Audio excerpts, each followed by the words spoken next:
Autre nom, alléluia.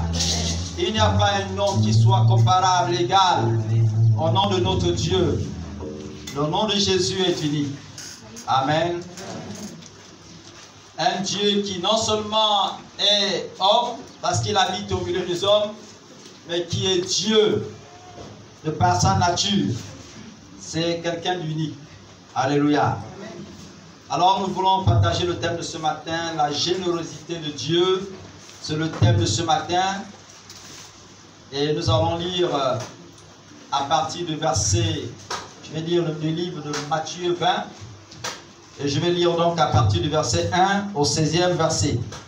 Matthieu 20, 1 à 16. Voilà donc ce qui est écrit. Le royaume des cieux est semblable à un maître de maison qui sortit dès le matin afin de louer des ouvriers pour sa vigne. Il convint avec eux d'un denier par jour et il les envoya à sa vigne. Il sortit vers la 3e heure et il en fit d'autres et qui étaient sur la place sans rien faire. Il leur dit: allez aussi à ma vigne et je vous donnerai ce qui sera raisonnable. Et ils allèrent. Il sortit de nouveau vers la 6e heure et vers la 9e heure. Et il fit de même. Étant sorti vers la 11e heure, il en trouva d'autres qui étaient sur la place. Et il leur dit: pourquoi vous tenez-vous ici toute la journée sans rien faire? Il lui répondit: c'est que personne ne nous a loué. Allez aussi à ma vigne, leur dit-il. Quand le soir fut venu, le maître de la vigne dit à son intendant: appelle les ouvriers et paie-leur le salaire en allant des derniers au premier. Ceux de la 11e heure vinrent et reçurent chacun un denier. Les premiers vinrent ensuite, croyant recevoir davantage, mais ils reçurent aussi chacun un denier. En le recevant, ils murmurèrent contre le maître de la maison et dirent: ces derniers n'ont travaillé qu'une heure, et tu les as traités à l'égal de nous qui avons supporté la fatigue du jour et de la chaleur. 13. Il répondit à l'un d'eux: mon ami, je ne te fais pas tort. N'es-tu pas convaincu avec moi d'un denier? N'es-tu pas convenu avec moi d'un denier? 14. Prends ce qui te revient et va-t'en. Je veux donner à ce dernier autant qu'à toi. Ne m'est-il pas permis de faire de mon bien ce que je veux? Ou vois-tu de mauvais œil que je sois bon? Et au verset 16, ainsi les derniers seront les premiers et les premiers seront les derniers. Voilà donc l'histoire qui nous amènera à comprendre le thème de ce matin, la générosité de Dieu. Quelques conseils de la part du Seigneur, je ne serai pas long. Vous savez, tout comme moi, bien-aimés, que nous sommes en train de vivre dans un monde multi-existentiel. C'est-à-dire, il est à la fois non seulement physique, mais ce monde également spirituel. Alléluia. C'est ce qui fait que vous observez vous-même d'ailleurs que de plus en plus des scientifiques font des expériences du point de vue scientifique. Vous observez aussi de plus en plus que les êtres s'attachent aujourd'hui à la spiritualité. Soit ils sont avec Christ, servent Christ, soit ils s'engagent dans les djembés, dans toutes sortes de rites qui peuvent, n'est-ce pas, les amener dans différents milieux comme les francs-maçonneries, les Rose-Croix, etc., les bouddhistes, etc., etc. Donc c'est un monde qui est multi-existentiel. Et cela nous amène parfois à confondre, parce que nous sommes dans ce monde, ça nous amène parfois à confondre ce qui est spirituel de ce qui est physique. Alléluia. Oui. lorsque nous regardons ce texte, l'histoire dit clairement que Jésus va leur donner une parabole. Et dans cette parabole, il dit que le maître de la maison un jour avait besoin des gens, des ouvriers dans sa vie. Et il va donc aller prendre les ouvriers. Sauf qu'en ce moment, il précise que chaque ouvrier avait été choisi en fonction d'une œuvre différente. Alléluia. Donc les premiers avaient peut-être été pris à partir de 7h30. Donc heure que le travail commence chez nous au Gabon. Et donc les deuxièmes vont être pris certainement à partir de 10h. Et d'autres encore vont être pris à partir de 13h. Et d'autres vont être pris à partir de 15h, 16h. Donc quasiment à la fin de la journée. Et là, n'est-ce pas, à la fin, n'est-ce pas, de la journée, ils vont chacun devoir recevoir sa récompense. Et là, n'est-ce pas, le maître dit, il dit à son intendant, il dit, paye-les. Mais tu vas commencer par ceux qui sont venus après. Donc les tout derniers, ceux qui ont commencé à partir de la 9e heure. Donc ils n'ont travaillé qu'1 heure de temps. Donc tu les payeras et ensuite tu monteras. Et là, n'est-ce pas, il va devoir payer chacun un denier comme il avait prévu. Et ceux qui avaient commencé avant, donc à 7h30, ont commencé par se révolter pour dire, maintenant, maître, est-ce que ce n'est pas injuste ça? Nous, on a commencé depuis le matin, et puis du coup, on reçoit le même salaire que ceux qui ont travaillé 1 heure de temps. Est-ce que tu ne trouves pas que c'est quand même anormal? Parce que pour eux, dans leur tête, si ceux qui ont travaillé à partir de 16h ont eu 10 000 francs, mais nous qui avons commencé depuis longtemps, multiplier le nombre de 16 heures là par le nombre de 10 000, c'est sûr qu'on serait dans les, je ne sais pas, 160 000. On serait riche aujourd'hui. Ou peut-être qu'on serait dans les 80 000 pour certains. Et donc, ils ont commencé par mûrir des calculs. Donc, quand ils venaient derrière, n'est-ce pas, ils s'attendaient à ce que le gros lot soit déversé. Et quand ils arrivent, le maître leur donne exactement la même portion qu'au premier matin. Mais quand même, tu te comportes un peu méchamment avec nous. Nous, on a été là depuis le départ. Et puis tu nous donnes la même chose que les autres qui ont commencé. Et c'est ça qui prête généralement à confusion, même dans l'église. C'est pourquoi je parlais de... Parfois nous confondons le monde physique au monde spirituel. Voyez-vous, Dieu n'opère pas de la même manière que nous les hommes, nous opérons. Alléluia. Dieu n'opère pas de la même manière que nous les hommes, nous opérons. Quand chez nous les hommes, il y a des barrières, donc des lois établies, Dieu est capable, lui, quand il opère, de briser ces lois-là et de franchir les barrières que nous avons établies. Alléluia. Mais dites-moi, frère, qu'est-ce qui se passe? Je vous parle là, pas d'autre chose. Je vous parle de la grâce de Dieu. Alléluia. C'est la générosité de Dieu, la grâce de Dieu. Elle a du mal à pouvoir s'expliquer. Dans notre entendement humain, les résultats sont entendus en fonction des efforts que nous fournissons. C'est-à-dire, tant d'efforts méritent tant. Est-ce que vous comprenez? Ça, c'est dans l'entendement humain. Mais du point de vue, n'est-ce pas, de Dieu, de l'entendement de Dieu, moins d'efforts méritent, n'est-ce pas, toujours tant de résultats. Alléluia.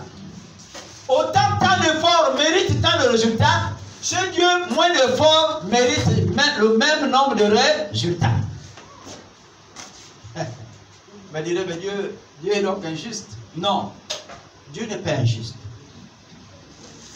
Mais Dieu ne nous traite pas de la même manière que nous les hommes, nous traitons ou que nous voulons traiter les autres. Ce qui importe Dieu, bien-aimé, ce sont les intentions des hommes. Ce qui importe Dieu, n'est-ce pas, bien-aimé, ce n'est pas tant les muscles que tu auras mis, ce n'est pas tant la souffrance que tu auras bâtie, mais c'est tant ta volonté. Alléluia. C'est tant ta volonté. Tu arrives peut-être nouvellement dans cette église, tu n'as jamais reçu Jésus dans ta vie. Mais si tu donnes ton cœur avec sincérité à Dieu, Dieu t'établit comme fils de Dieu au même titre que celui-là qu'il a reçu après 20 ans, après 30 ans, après 40 ans. Alléluia. Et il te donne le don, peut-être pas le même don, mais il te donne le don au même titre qu'il a donné à celui-là, celle-là qui est resté 20 ans, 30 ans, 40 ans dans cette église. C'est ça Dieu. Et c'est ce qui fait que nous n'arrivons pas à mieux le cerner, on n'arrive pas à mieux le comprendre. Parce que dans notre esprit, dans notre monde, dans nos principes, en tant qu'être humain, nous avons établi des règles et des lois telles que tel effort, tant d'efforts mérite, n'est-ce pas, tant. Mais selon les principes de Dieu, il arrive à un niveau où il brise les lois. Au point où, n'est-ce pas, le moins d'efforts fournit le même résultat que toi, qui a fourni, n'est-ce pas, extrêmement d'efforts. Ça, c'est ce que Dieu fait. Mais les hommes, nous ne voyons pas les choses comme ça. Je vois aujourd'hui dans différentes églises, les leaders, les fidèles ont érigé des jeûnes et prières comme étant un modèle de vie spirituelle. C'est-à-dire, si tu ne jeûnes pas, Dieu ne peut pas t'exercer. Je vois ça se passe là dans nos églises. Où on a mis les gens dans des systèmes où le jeûne est devenu comme, j'ai envie de dire, l'ascenseur, l'unique ascenseur pour pouvoir accéder à Dieu. Et les gens sont là, quand vous regardez les fidèles, ils sont affamés, ils sont tout à fait maigres, ils sont fatigués. Quand vous les voyez tous les matins, on les a dit pour que tu obtiennes de Dieu, il faut commencer à prier à partir de minuit jusqu'à 7 h du matin. Et vous le voyez, pour ceux qui travaillent, ils arrivent au travail comme des Mongols, fatigués. Ça ne va pas. C'est comme, oh non, c'était un combat spirituel aujourd'hui. Vraiment, j'ai lutté dans la présence de Dieu. Non, ça c'était le combat de Jacob. C'était puissant. J'ai renversé l'ange. Il y en a qui sont rentrés dans ce style. Ce style de spiritualité. Mais je n'ai pas envie de vous dire que ce que vous faites n'est pas bien. Est-ce que vous comprenez? Dieu donne à chacun selon la mesure que lui-même il a résolu de donner. Alléluia. Dieu ne te donne pas parce que tu fournis tant d'efforts. Mais il te donne parce que lui-même a résolu de te donner ça. Amen. Me dites mes frères, est-ce que ça veut dire qu'on ne fera plus d'efforts? C'est toi qui nous as enseigné sur la souffrance. Alléluia. Non, Dieu n'est pas en contradiction avec son enseignement. Et vous verrez au fur et à mesure que nous allons décortiquer cette histoire. Dieu n'est pas en contradiction avec son enseignement. Il est seulement juste. Et il est Dieu. C'est lui le maître de toutes choses. Alléluia. C'est lui qui a le contrôle de toutes choses. Il fait ce qu'il veut avec tout ce qu'il a. Amen. Et il rappelle, n'est-ce pas, aux autres qui ont commencé à travailler le matin. Il dit, ces biens-là m'appartiennent. Est-ce que je n'ai pas le droit de donner à celui que je veux donner ce que j'ai résolu de donner? Est-ce que je suis obligé de les donner comme toi tu penses que je dois les donner? Alléluia. Si les hommes pensent que tu dois être comme ça éternellement, sache que pour Dieu, ces lois-là n'existent que pour les hommes. Il est capable de les briser et de faire en sorte que ce qu'ils pensent que tu es aujourd'hui et que tu seras toujours comme ça demain, ça changera demain après demain. Dieu ne te gardera pas dans cette situation parce que les hommes ont dit que tu seras comme ça. Si un homme te dit tu es maudit, tu es maudite, tu ne réussiras plus, tu ne feras plus ceci et cela, c'est les lois que les hommes ont établies. Mais pour Dieu, tant que tu es vrai et sincère avec lui, ces lois-là vont être brisées et tu seras quelqu'un d'autre parce que c'est lui qui donne à qui il veut la portion qu'il veut donner. Amen. Alléluia. Amen. Ça, c'est la générosité de Dieu. Et si vous me demandez à moi, qui suis un être humain, comment cela peut être possible? Je n'ai une autre réponse que c'est la générosité, la grâce de Dieu qui est à l'œuvre. Alléluia. C'est la grâce de Dieu qui est à l'œuvre, mon frère, ma soeur. Ce que tu es en train de vivre là, c'est la grâce de Dieu. Ce n'est pas le fruit de tes efforts. Non. En tant qu'être humain, c'est la réponse que je peux te donner. Parce que même moi-même, je ne pourrais pas t'expliquer exactement pourquoi Dieu est obligé d'agir de la sorte. Mais c'est la grâce de Dieu qui est à l'œuvre dans ta vie. Alléluia. Amen. Si vous me demandez à moi d'expliquer pourquoi les diplômés qui sont allés apprendre longtemps qui ont étudié très longtemps sont au chômage aujourd'hui, pendant ce temps, ceux que nous appelons les illettrés travaillent aujourd'hui et sont même bien salariés, je vous dirais, je ne peux pas l'expliquer, c'est la grâce de Dieu qui est à l'œuvre. Alléluia. C'est la grâce de Dieu qui est à l'œuvre. Si vous me demandez à moi, Serge, qui c'est un être humain, mais pourquoi les riches qui sont riches et qui ont tous leurs moyens nécessaires ne se marient pas aujourd'hui? C'est les pauvres gens qui se marient. Je vous dirais, ça me dépasse, c'est la grâce de Dieu. Parce que ce que Dieu fait dépasse l'être humain. Il brise les barrières humaines. Là, ce n'est plus de mon ressort. Ça, c'est la grâce de Dieu qui est à l'œuvre. Et celui qui fait en sorte que malgré le fait que tu aies les moyens, que tu aies tout ce qu'il te faut, tu n'arrives pas à te marier. Ça, c'est la grâce de Dieu. Alléluia. Amen. Si vous me demandez à moi, comment expliquer que quelqu'un qui a tué un brigand puisse être sauvé, même au bout du fil, comme l'a été pour le brigand sur la croix, et que le disciple qui a marché avec Jésus tous les jours, qui a vu les miracles comme Judas, se retrouve lui en enfer pendant que l'autre est là-bas au ciel, je vous dirai ça là, c'est la grâce de Dieu, je ne peux pas l'expliquer en tant qu'être humain. Alléluia. Ça, c'est la grâce du Seigneur.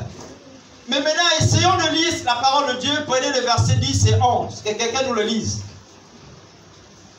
Pour comprendre combien de fois Dieu est en train de catégoriser, n'est-ce pas, cette grâce, cette générosité. Quelqu'un à la page 10 et 11, verset 10 et 11.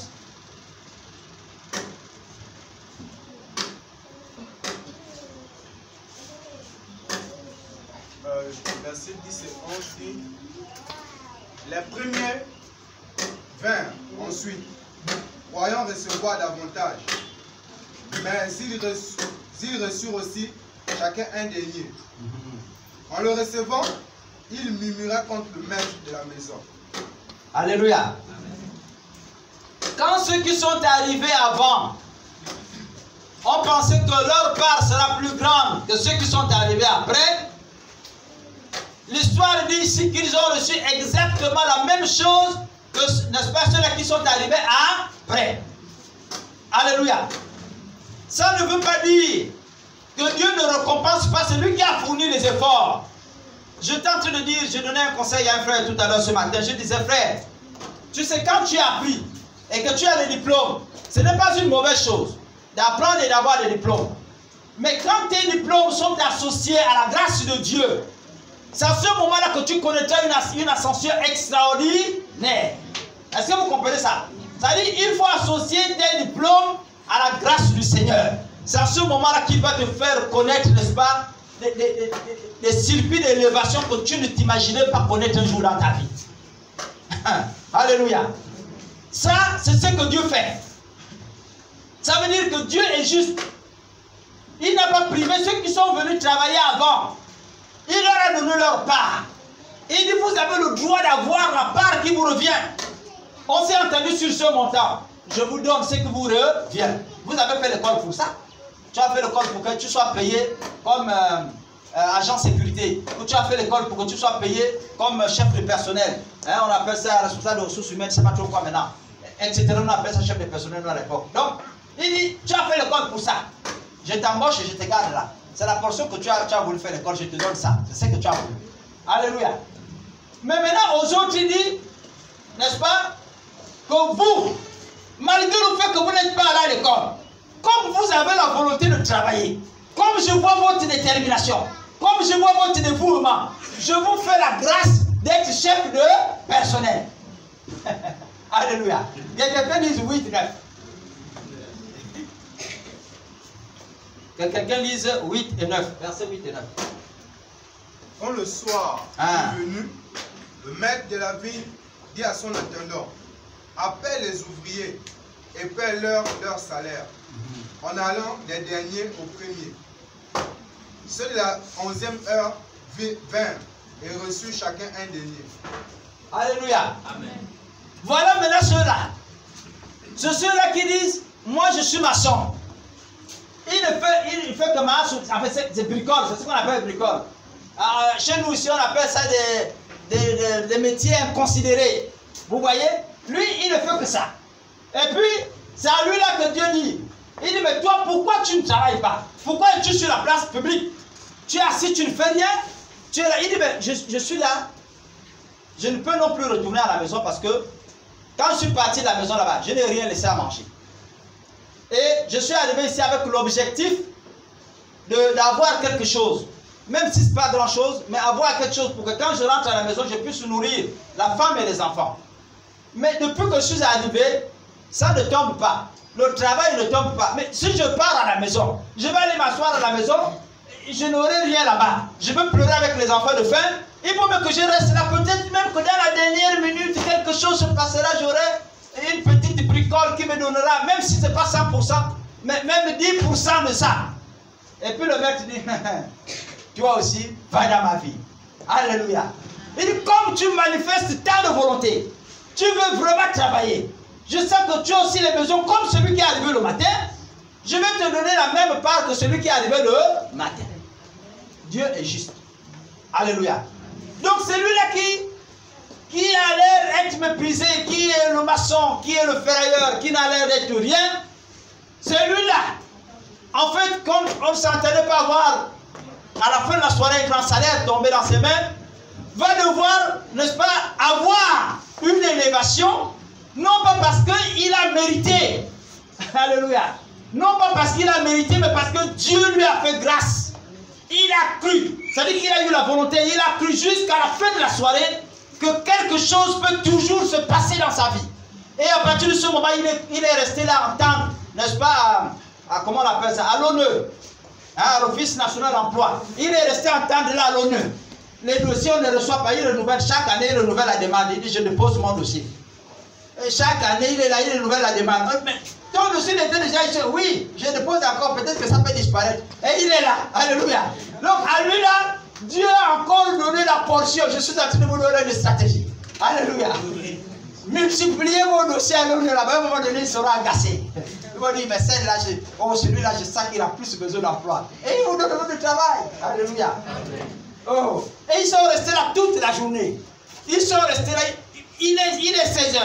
La fin du travail, c'est 17 h. Wonjo, tu es là. Qu'est-ce que tu entends? Et il dit, papa, moi, si je suis là, là-bas, il y a la galère, ça chauffe à la maison. Mon foyer, les enfants vont manger quoi? Ils vont vivre comment? Et Dieu a dit, comme c'est comme ça, là, toi aussi, va dans ma vie. Donc, Dieu fait grâce. Autant pour toi qui as eu le diplôme.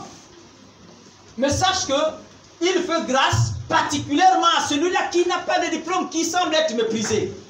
Il va le donner une portion, n'est-ce pas, que toi qui as eu le diplôme, tu as souffert pour avoir.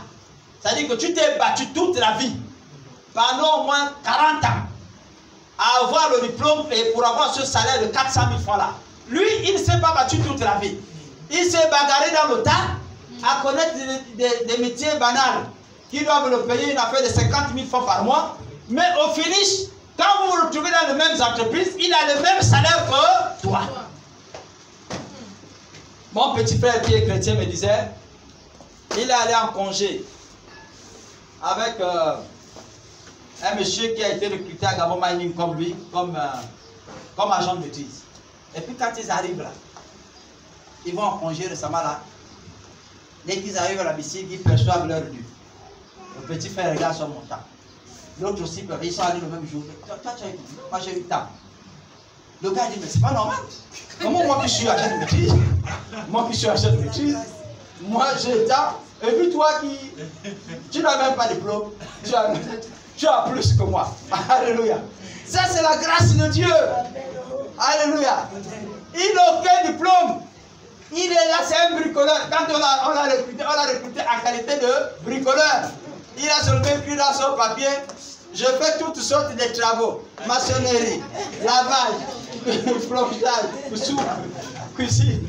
Il a compris tout ça là-bas. Et dès qu'on l'a recruté comme ça, avec tout ça là, donc ça dit des métiers banals, si vous voulez dire. C'est des métiers tout à fait banals.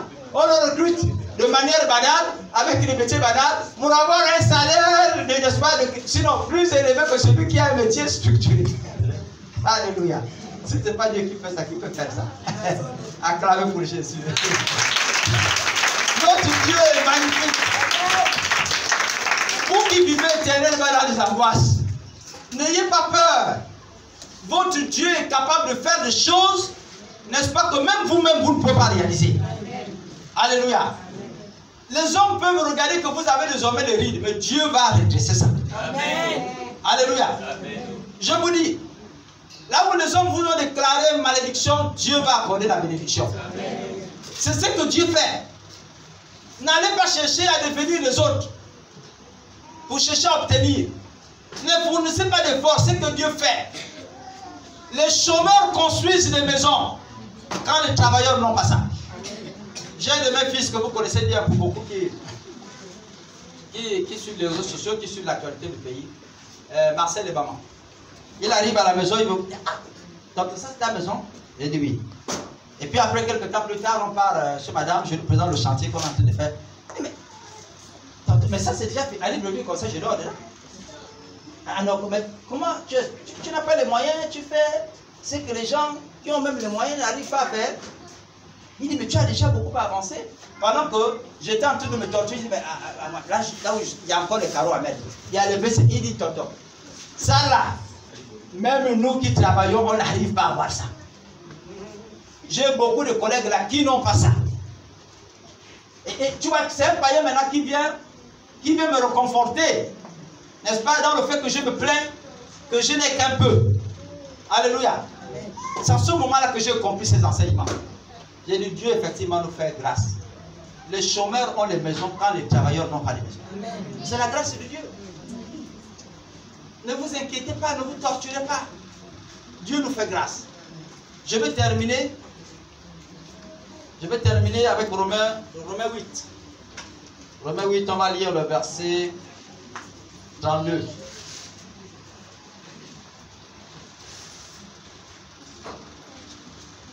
Romains 8, le verset 32, nous allons terminer. Lui qui n'a point épargné son propre fils, mais qui l'a livré pour nous tous. Comment ne nous donnera-t-il pas aussi toutes choses avec lui? Est-ce que quelqu'un comprend? Lui qui n'a point épargné son propre fils, mais qui l'a livré pour nous tous. Comment ne nous donnera-t-il pas aussi toutes choses avec lui? Ici, Paul est en train de dire, il dit, si Dieu n'a pas épargné son propre fils, si Dieu n'a pas épargné Jésus, son propre fils, qu'est-ce qu'il ne serait pas capable de nous donner? Est-ce que c'est la nourriture que tu pleures tant? Est-ce que c'est le travail que tu pleures tant? Qu'est-ce qu'il ne serait pas capable? Est-ce que ce sont les enfants que tu cherches tant? Qu'est-ce qu'il n'est pas capable de te donner à partir du moment où il n'a pas hésité, n'est-ce pas, de donner son fils Jésus? Il n'a pas épargné Jésus pour toi. Qu'est-ce qu'il n'est pas capable de te donner après? Alléluia. Il te suffit de faire confiance à la grâce de Dieu. Mets-toi dans la mentalité de ceux-là qui sont restés jusqu'au soir, qui ont cru que même en 1 heure, on pourrait chercher même le salaire d'1 heure, mais n'allons pas à la maison. Alléluia. Quand les temps sont difficiles, peu importe ce que les hommes auront dit de toi, c'est pas parce que tu es venu aujourd'hui à l'église, que tu es venu demain, tu n'as pas vu, que Dieu ne t'écoute pas, qu'il ne te voit pas. Mais mets-toi dans la peau de celui-là qui a dit, je reste, et je reste encore, parce que je sais, quand le temps sera fixé, quand l'heure va arriver, Dieu va me récompenser la même part que celui qui est arrivé avant moi. Alléluia. Que l'Éternel Dieu vous bénisse et qu'il bénisse sa parole.